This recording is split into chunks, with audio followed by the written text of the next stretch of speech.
We know ball. And speaking of knowing ball, guys, Man United got humbled. Yeah.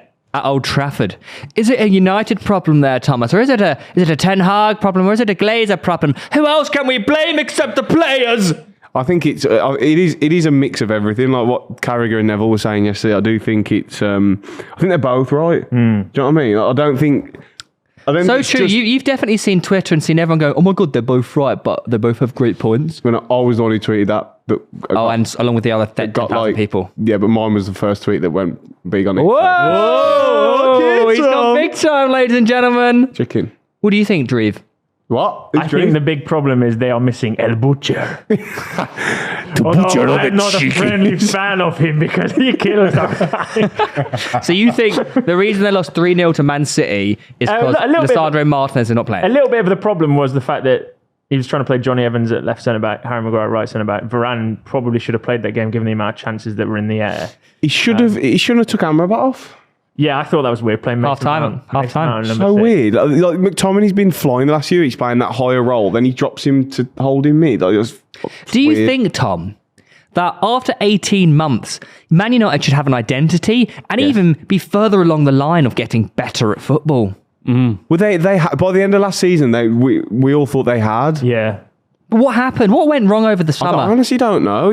Recruitment? If I knew that, I wouldn't be sat in a fucking Garratt costume on this podcast, would I?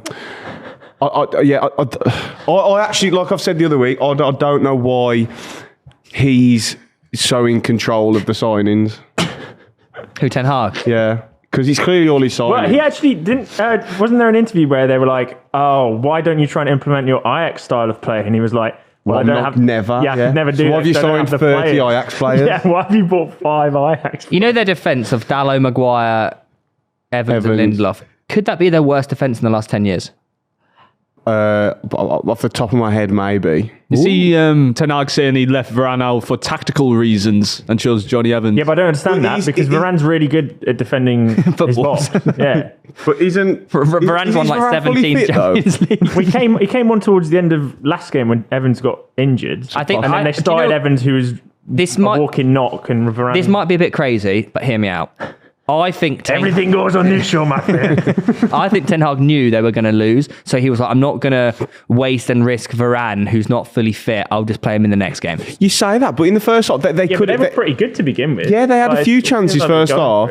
And they only went in 1-0 from a pretty dodgy penalty, if you ask me. Yeah. And then even at 2-0, Rashford misses a good chance. They had moments, United, but it was a bit of a training game. They don't have a playing style. But is anyone surprised by that result really yesterday? I'm not. No. I said 2-0. I mean, no, I'm not surprised, but City are levels above United. It is weird to think that Man United just lost 3-0 at home to their rivals. Do you know what I mean? Well, they lost 6-3, was it? 7-0 against Liverpool. Yeah. It's not ideal if you're a Man United fan. I don't see them getting top 4. I retract my top 4 statement. Yeah, I said second. That's outrageous. Yeah, that was actually... I tell you who did have a surprisingly good game, guys. Onana. Yeah, I thought he was one of the... He was a bit scary at the back with his passes, don't get me wrong. Mate, he's box office. Even whether he's good or bad, he's fucking entertaining. He's the Darwin Núñez of goalkeeping. Yeah, he is. He made some worldy saves. His passing at the back was just freaking me out, and I'm not even a Man United He's fan. mental. He is batshit crazy. Yeah. But you know what? I love him. I love him now. Yeah. He at the start, I thought, why? What is he? Who is he? What's he doing? Now I'm like, I can get on board with him. I can. What are you laughing at? The chicken talking football is really funny.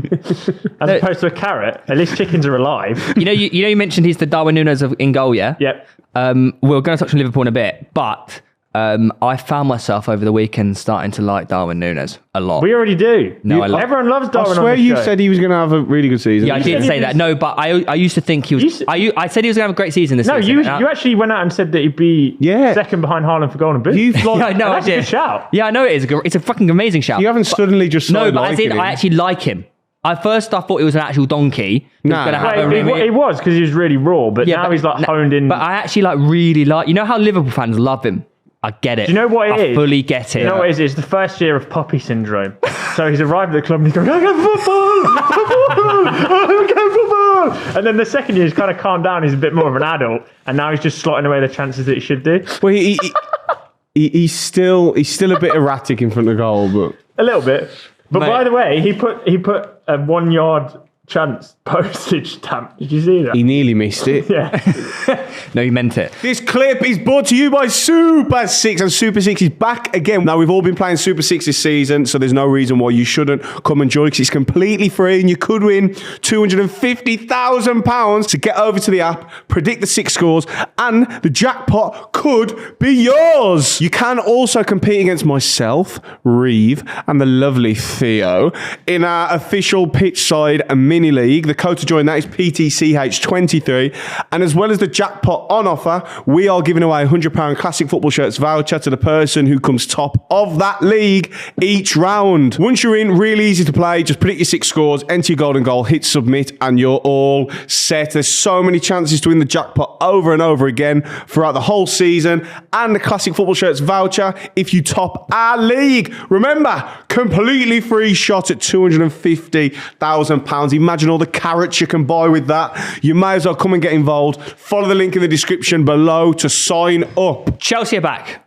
This is what? I thought Chelsea were Are we back. going to do this every other week? If you can Chelsea make a are terrible back, result, Man, apologise. For what? apologise. Absolutely nothing. I don't understand what you want an apology for. This is what I don't get.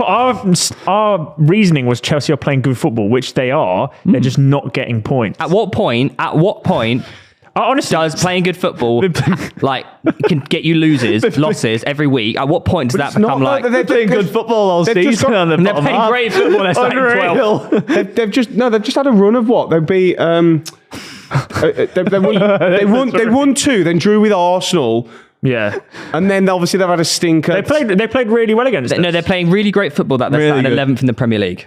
Come on, man. But how many fucking points- Open your Why are we eyes. defending Chelsea so much? We're not defending them. If they're playing Because for the reason why we're defending Chelsea so much is because the two people on this side actually watch Chelsea play Yes. football, and the person in that corner hasn't seen a single kick of a Chelsea football match. I reckon I've watched nearly every Chelsea game this season. I And feel every like a Chelsea game, fan, mate. That's a bit much. every game they play very similar. They outpossess, they create a lot of chances, and they can't finish chances. Yeah. The first half against Brentford on Saturday, they fucking peppered them. They just can't score. Nicholas Jackson is useless.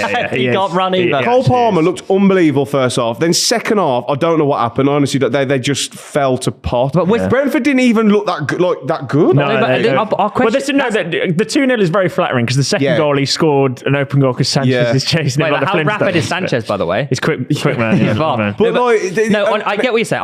He doesn't get what you're saying. And I do think at the I minute get what you're things saying, aren't falling for Chelsea. And I know it's easy to go, well, you make your own luck. I get that, but things aren't falling for them, is it? Like the Arsenal game, they were, again, it's a shit mistake from Sanchez, but you could also say it's a bit unfortunate that, No, but at what point? that Rice whips it in, and then straight after the subs, they could, like, in another day, they would have held on for a 2-0, and that's an amazing win. And I that might understand change. the Rice scored a well. I understand what you're saying, but we have this conversation most weeks now. At one point, is it like we need... Because we you need keep to get- bringing it up. I'll go out on a Because limb it keeps here happening. and I'll say their next 4 games are against the top 4. I think they do all right in those matches.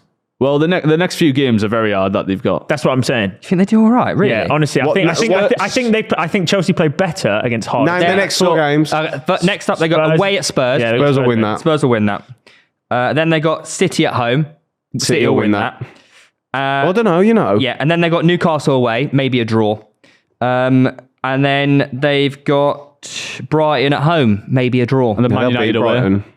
I honestly, That's not doing great. I think they are. They get 4 points out of A that. team that performs better against harder opposition. I know that sounds a bit ludicrous, but How many Poch even said it? They struggled in the low block, didn't they? Which is weird for him to admit, because he should be fucking sorting that out. they're a totally transition team, and if they can catch teams like City on the break, they'll do damage. we They can't forgetting- break teams But down. what you're doing is it's you're all right. if, buts, maybes. At the end of the day, football is a results-based game. Yeah. I If they agree, don't I turn it agree. around as soon as possible, Yeah. he's gone. Okay, I understand this, but this is our whole point all along has been this. I'd be really worried for Chelsea if it was like last season under Potter, they were playing terribly and losing. Yeah. Completely understand your But point. this season, most games, they've performed well or decent and not turn that into points. Eventually, if you continue to play well and perform well, it will turn and results will happen, as we've seen the last few weeks. Okay, Saturday, again, the second half, there's no excuse. It's a bit of an anomaly. But if they would have played the second half like they did the first, they probably would have won that game. I completely get your point, Tom. So it's all right going, I want you to say sorry. But That was a joke. okay. But he's not. No, he's not joking. He wants to say sorry every week. I completely get your point. I'm all on board in that, but I'm just saying, devil's advocate, at some point, they actually have to win football matches. Yeah, but Otherwise, they're in trouble. But you say this, but they have the last few weeks. But they are sat in 12th, and it's not great. Or 11th, or whatever it is. What we 10 games in? Come on. Quarter of the season. Yeah, they don't have any Europe either, do they? And the next, So there's every chance. There's a lot of excuses. Chelsea are going to be a top 10 side this season, aren't they? When like They should be a top 4 side. No, they're not going to. Well, come on. But you know what I mean? But look what you've just said there. They should. That was Chelsea their should be that was their Chelsea. target You've just said pre-season. Chelsea should be a top 10. Do you know how disrespectful that is to Chelsea? They should be fighting for Champions League. Their target was Champions Mate, League they're coming into this fucking year. Chelsea. yeah. They're Chelsea. We've already lowered You've the just thing said they to should be a top 10. But at the minute, there probably is. That's the most disrespectful thing anyone's ever said on this show. I'm on about what I've seen this season. There's at least 7, 8 better teams than Chelsea. This is the thing, though. The expectations has already dropped from top 4 to top 10 in We're 10 rightfully games. so. You can't turn things around immediately unless you get very fortunate like Ange. But Right. Ange's not fortunate. No, I mean in the fact that no. I'm saying you get fortunate to appoint someone like Ange. Not he's fortunate. It's just all falling into. Pochettino, man, he's meant to be a very experienced, great manager. They should be fortunate to have Pochettino. Yeah, but the point, but he's still got to manage a 40-man squad or whatever it is. Of young players. Got rid of shitloads over the summer. It's not like he's got a select starting 11 like Ange has for Spurs. He's come straight into Spurs and he's got a core set of players that are very good. They've taken to the Premier League really well in some cases. Like Mickey van der Ven has been. Like they're choosing the players they want. He hasn't spent £1 billion. He spent a lot, but again, you can't just throw that argument because Man United have spent the same amount of money as City in the last 10 years, and look at the difference. It's about how you spend money. It's not just throwing money. You can kind of see the player profiles that Pochettino's wanted to get, because I think he was pretty bullish on Cole Palmer, and now Cole Palmer's one of the best players. Yeah, and then Chelsea. So Nkunku's clearly, nearly back, so we'll see. Yeah, that's a big. And also, Mudryk didn't play the weekend, so that's why they didn't win.